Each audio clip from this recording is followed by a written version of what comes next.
To all the skeptics in the comments, I promise this is my actual biological voice you're hearing, not an AI, it's 100% organic. I haven't had a firmware update in years. Welcome to the era of peak human stupidity, where we have the sum of all human knowledge in our pockets, and we use it to argue about whether a $4 slab of molded hog slurry qualifies as fine dining. If you're here, you're probably waiting for a 30-second ad to finish, so you can watch a guy drop a Mentos into a Diet Coke. But instead you're getting me, your guide through the greasy, litigation-filled underworld of the Golden Arches. We're diving into the McRib files, the ultimate legal showdown, common sense vs. the Golden Arches.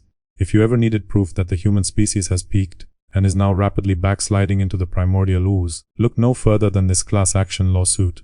A group of plaintiffs has actually marched into a courtroom with straight faces and presumably adult-sized shoes to claim they were misled by the McRib. They are shocked, genuinely medically shocked, to discover that a rib-shaped slab of mystery protein doesn't actually contain a single rib bone. Imagine being the lawyer who had to file this. Imagine the level of existential dread you'd feel sitting in a mahogany row office, surrounded by leather-bound books and the smell of old money, explaining to a judge that your client honestly believed a $4 sandwich from a place that features a mascot who is a professional thief in a striped jumpsuit was serving them high-end pit-smoked barbecue. This isn't just a lawsuit, it's a cry for help. It's a confession that we as a society can no longer distinguish between a culinary masterpiece and a piece of meat-textured styrofoam. The lawsuit claims the marketing is deceptive. Let's look at the evidence. It's called a McRib. It has little ridges molded into it to look like ribs. And yet, when you bite into it, there's no bone to choke on. That's the harm, apparently. These people aren't just suing for a refund, they're suing because they wanted the authentic experience of excavating meat from a carcass while steering a Honda Civic with their knees in a drive-thru. They feel cheated because their industrial pork press didn't come with a choking hazard. If you're looking for culinary honesty at an establishment that serves grey goo nuggets, you are the target demographic for every Nigerian prince email ever sent. You didn't get tricked, you got exactly what you paid for. A meat-textured yoga mat, drenched in high-fructose corn syrup and liquid smoke. You saw a picture of a sandwich that looks like it was designed by a committee of people who have only ever seen a pig in a cartoon, and you thought, yes, this is the pinnacle of my Tuesday. You are the reason these corporations have a legal department larger than their kitchen staff. The plaintiffs are arguing that the average consumer is confused. No, the average consumer is exhausted. We aren't confused. We've just lowered our standards so far that they're currently being used as a foundation for a new subway line. McDonald's didn't lie to you, you lied to yourself. You told yourself that the $4 was buying you a trip to a Memphis smokehouse, when in reality it was just buying you a temporary reprieve from your own hunger and a permanent residence for sodium in your arteries. The plaintiffs in this case argue that the rib-shaped patty leads customers to reasonably believe it contains real rib meat. Let's pause on that word, reasonably. There is nothing reasonable about a patty that looks like it was 3D printed by a Soviet architect during a concrete shortage. This isn't meat, it's an architectural statement. It's a landscape of ripples and valleys, designed to hold onto sauce, like a sponge holds onto dishwater. The lawsuit claims that instead of ribs, McDonald's uses lower quality pork cuts. In corporate speak, that's a polite way of saying the stuff that wasn't pretty enough to be a hot dog. Do you know how hard it is to fail the hot dog beauty pageant? We're talking about the trimmings, the leftovers, the bits of the pig that even the pig didn't want to acknowledge in its will. We're talking about the meat that had to change its name and move to a different state to avoid being recognized by its own family. Think about the engineering here. They take this pork slurry, a substance that likely has the consistency of wet drywall, and they press it into a mold that mimics the skeletal structure of a rib. This is purely for the aesthetic. It's the food equivalent of wearing a t-shirt with a tuxedo printed on it. You're not fooling anyone, but you're hoping the dim lighting of your own self-loathing will cover the difference. It's a meat sculpture. Michelangelo had David. McDonald's has a slab of ground-up shoulder meat with fake ridges. And let's talk about that texture. It's rib-like in the same way that a cardboard box is house-like. It has the general dimensions, sure, but the moment you interact with it, the illusion collapses. It's a pork-flavored pillow. It's meat that has been processed so thoroughly that all its original identity has been stripped away, replaced by a uniform, bouncy resilience that can only be achieved through chemistry. You aren't eating a pig, you're eating a pig's memory, heavily edited for content and length.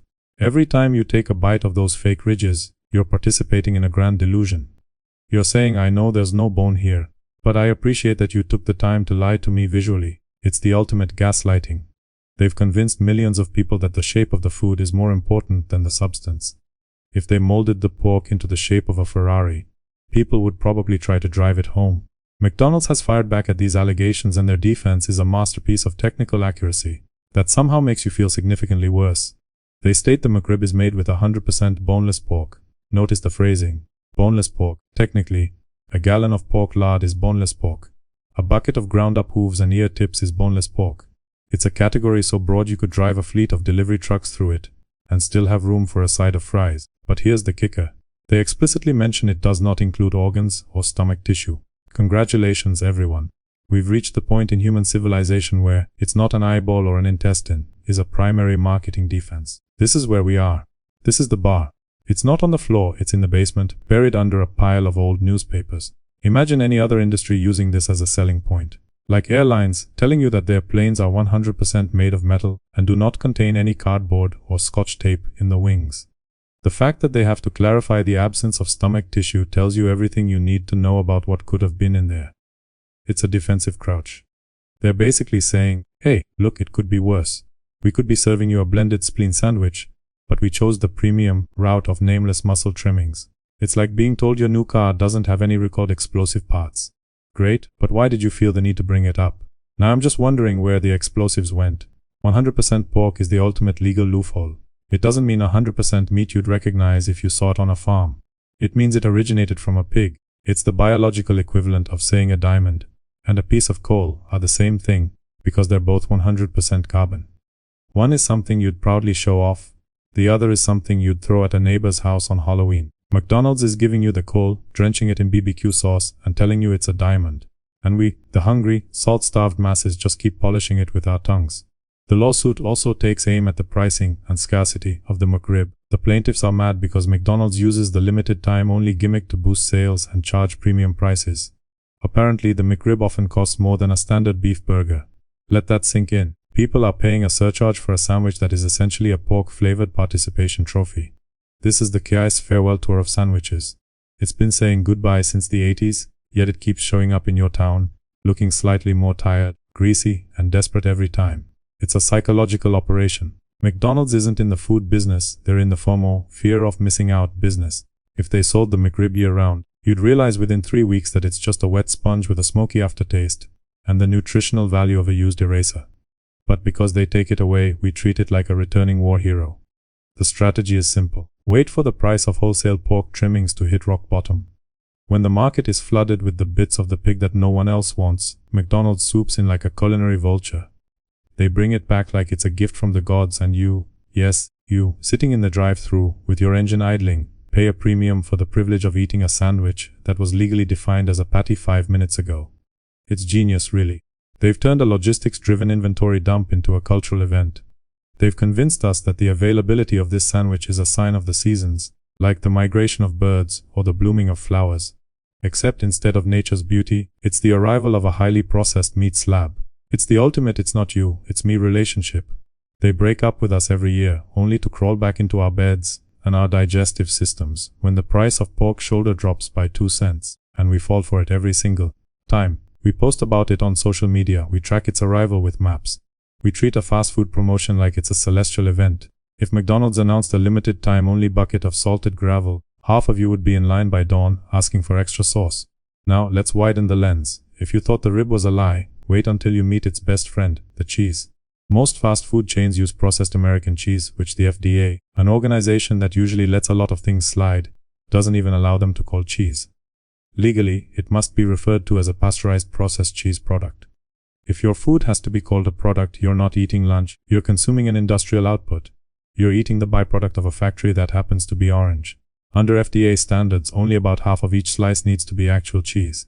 The rest, it's a cocktail of emulsifiers, vegetable oils, and fillers designed to give it a melting point that could survive a re-entry from orbit. This stuff doesn't age, it just waits. It's the plastic surgery of the dairy world. It looks great in a promotional photo, but if you look too closely, you realize it's held together by chemicals, hope, and a desperate prayer. It's designed to have the perfect drip, a visual cue that triggers our lizard brains to think creamy goodness, when in reality, it's just oil solids reaching a state of excited agitation. You aren't paying for dairy, you're paying for the concept of orange. It's a slice of salt-flavored Lego that happened to be in the same room as a cow once, during a school field trip. If you left a slice of this on your dashboard in July, it wouldn't rot. It wouldn't even attract flies. The flies know. The flies have standards. They'll eat a literal pile of garbage, but they draw the line at cheese product. When you see that perfectly square, neon orange slice draped over a patty, remember that it's a feat of chemical engineering, not agriculture. It's a triumph of man over nature.